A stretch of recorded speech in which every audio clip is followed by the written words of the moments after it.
Hey, nice shirt, Jack. And a suitcase? Are you going somewhere?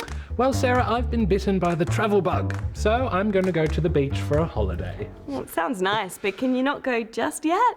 Jack has just said he's been bitten by the travel bug.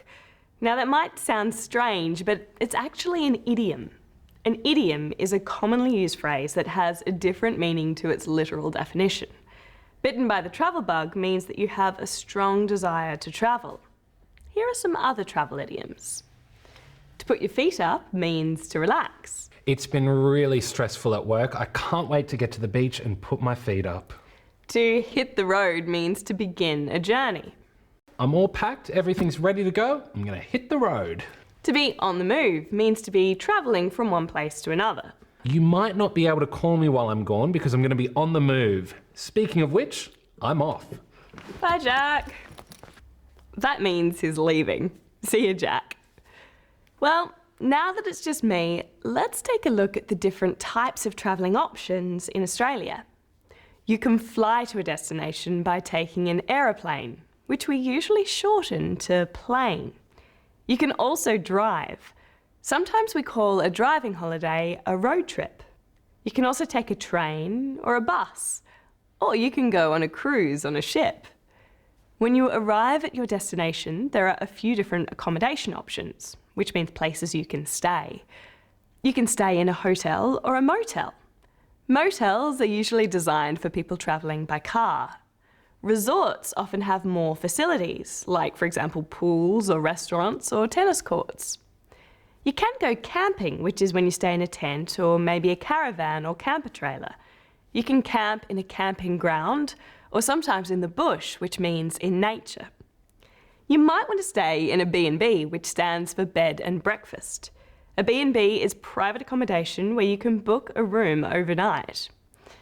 Backpacker is a word we use to describe someone who travels with their belongings in a big backpack or rucksack. A backpacker's hostel is a cheap accommodation option where travellers often stay in shared rooms. Now, let's see how Jack's going. Hey, Sarah. Hey, Jack. How's the holiday going? I've just arrived. I'm sitting on the beach now. Wow, that was quick. Yeah, I decided to fly. It's much quicker than driving. Smart move. So, are you looking forward to putting your feet up? I'm already putting my feet up, but I'll be on the move again pretty soon. I might go camping, but I'll have to buy a tent first. That'll be only for one night though. The rest of the time I'm going to stay at a B&B. So you're not staying in a backpackers then? No, I have met a couple of backpackers. There's some backpackers hostels around, that's probably why. Anyway, while I'm here I'm going to read a book or two. I might go shopping.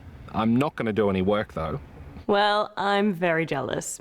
Have a great holiday. I'll talk to you again later. Bye. See ya. Now, when Jack told me about his plans for his holiday, he used the future tense. For example, he said, I'll be on the move again pretty soon. I'll is the contracted form of I will, which we use to talk about a definite future action. When we use going to followed by a verb, it shows that we're planning something in the future. For example, Jack said, I'm going to stay in a B&B. I'm going to read a book or two. Jack also said that he might go shopping. Now, might indicates a possibility in the future. You can also use may. For example, I might get a tan, or I may go swimming. If you want to make those negative, you add not. So, I might not get a tan. I will not go swimming. I may not rent a car. I'm back. That was quick. How was your holiday? It was fantastic. The weather was great. I went camping and fishing. I rented a place near the beach. Oh, and I got you this souvenir. Thanks. Well, now you're back. It's a good time to talk about the past tense. Okay, well, let's start with was, because my holiday was fantastic. Was is the past tense of to be. If my holiday hadn't gone so well, I could have said it wasn't great, which is the contracted form of it was not great. I also said I went fishing. Went is the past tense form of to go. And if I wanted to make that negative, I'd say I did not or I didn't go fishing. Let's look at some rules for forming past tense. If a verb ends with a consonant, like walk, you add ed. So walk plus ed becomes walked. Rent plus ed becomes rented. If the verb ends in e, then you sometimes just add d, like hike becomes hiked. There are plenty of exceptions, and these are called irregular verbs. For example, buy becomes bought, bring becomes brought, and ride becomes rode. There are lots more of those tricky verbs, but the good news is you can practice them by describing something fun. Well, happy travelling and don't forget to share your stories with us. Bye. Bye.